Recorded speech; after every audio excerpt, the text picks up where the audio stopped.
What are the two things that most people are desperate for? The two big things. Number one is money. Number two is love. Those are the two things that people will get desperate for. Both are very hard to get. Both are very difficult. Both have roadblocks in the way or different hang-ups that happen. And for a lot of people, it's like the most difficult thing to get to. When it comes to money, people may just want enough money to be comfortable, not to have to worry about bills anymore. Some may be desperate for a job.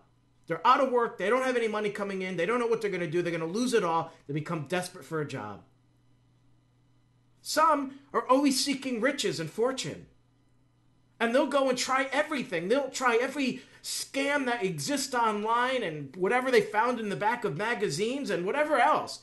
They'll fall for the scam of the guy in the parking lot, saying, hey, I got something here where you could make thousands of dollars a week. Just come and become an investor of mine. They will fall for all these things. They'll fall for the bad emails for the Nigerian emails because it promises them fortune. And they're so naive but so desperate, they'll go for it. And then when it comes to love, it's the same exact thing. People become desperate for love. They want that in their life. We have this feeling in us. We all have this natural feeling in us. And it's so hard to get it. And when you're deprived of it, it eats at you. And so they'll chase it. And they'll get desperate and do desperate things. Now, on both sides, money and love, two things could happen. You could either become the victim or make other people the victim. For example, if you become the victim of money, you're getting sucked into all these scams. You're losing whatever little money you have. You're not making money, you're losing money. Or someone steals from you. They promise you something and promise you fortunes if you give them this certain amount of money and they take you for a ride. Or you make other people the victim because you steal from other people, you create these scams, you rob people, because that's another way of seeking that money to fill your desperation. Love, same exact thing. You're so desperate for love, you may join these fake dating websites. Someone, may send you an email that says, hey, I want you. They don't even mention your name in it, but you're like, really? Someone wants me? And you imagine how great that could be. So you respond. Next thing you know, you're the victim. You may not even know it for a while. Or you make someone a victim. And that's when things get really bad. Either using women just because you just want to get that love or get something out of them, and you become desperate for it, you marry the wrong person, or worse, you do things such as rape. You're so desperate for it that you become this monster. Desperation leads to bad things. And today we're going to focus on love. I saw an episode, and this is a coincidence. When I decided to start recording this series of videos, there happened to be an episode of Dr. Phil. And it had this guy on there who has fallen for a combination of these email scams and fake love.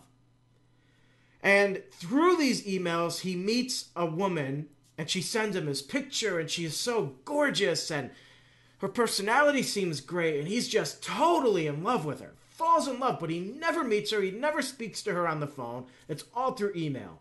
Now, I should stop right here and say, okay, it is possible to have a relationship through text, like email or text messages.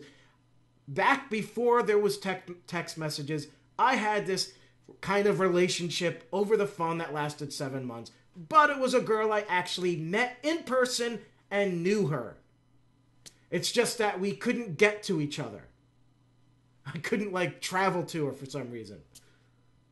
So with that being said, okay, it's possible that things like that could happen, and maybe that's what these people think. But this guy just didn't see any of the signs. And the first thing was that she said she had a huge inheritance. And she wanted to come to America and marry this guy, and they were engaged, and she wanted to come here to marry him and live here, and they would share the fortune.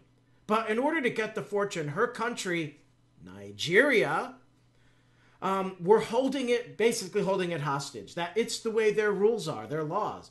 And that in order to get those funds, you have to pay them to get it.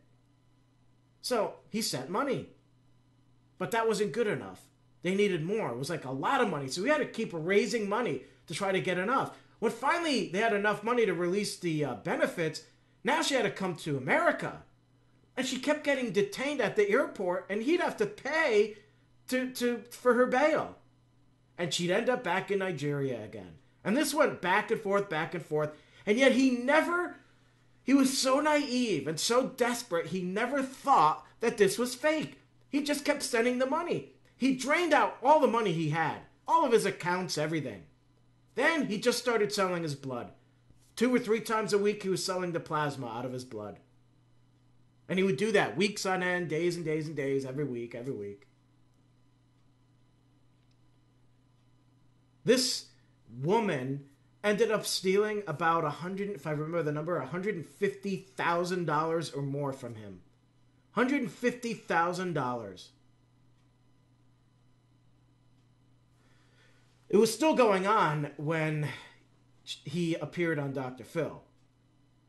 After Dr. Phil showed him all the evidence and showed how these things work, hopefully the guy saw that it was fake, especially when it was revealed that the girl was using photos of someone else's profile and that it really wasn't her. It can be very easy for people to be taken by these type of scams. So here's what I want to teach you about what to look for. First of all, dating sites. If you don't know this dating site, if they don't have a clear history, they're not known, stay clear. That's the first thing. There are a lot of fake dating sites, a lot of them may be free, that will offer you, a way to meet the woman of your dreams or the man of your dreams, and it's all fake. It's a Nigerian scam to do exactly what I just told you about. Some way, somehow, it's going to involve money. It's going to involve money.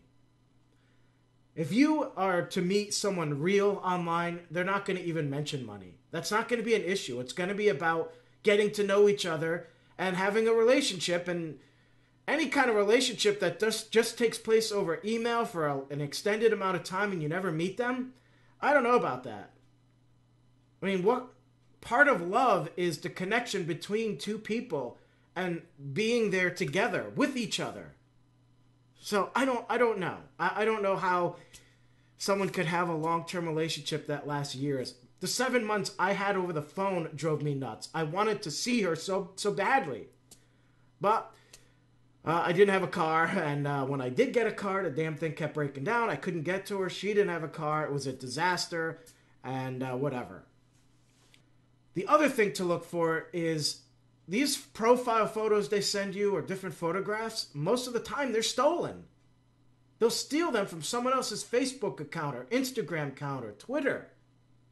So just because they send you a photo doesn't mean it's actually them.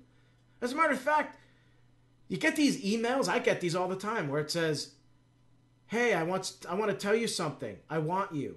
You open it up, there's an image in there. It looks like a gorgeous girl, usually topless. Those photos are usually stolen. They're stolen off model sites. These are girls just modeling. They're not part of these dating sites, and they steal them for that purpose. That happens all the time. 10 years ago, I worked with an actress, and she was also a friend of mine. And I knew her pretty well. We knew each other pretty well. And I would say this happened maybe 2 years after this point in time. She had left the country for a while, so I wasn't in touch with her. And about 2 years later, I got contacted by someone with Facebook. And I think this was a Facebook group, actually. And they contacted me, warning me, because my name was connected to hers, that they were going to go after her. They were going to contact the police or the FBI. They were going to file charges, maybe even a lawsuit. And all of these different things they were going to do. And they were asking me if I could contact her and warn her or tell her to stop whatever this may be, or whatever was going on. And some of the things, so I contacted them again. I said, what are you talking about? She's not this type of person. I was a little confused. I'm like, what did she do? She leaves the country for 2 years and she comes back and she's become this monster? She was a sweet, sweet woman. So I don't know what they're talking about. So the claims were she was posting explicit images of herself involved in sexual acts and things like that in their group.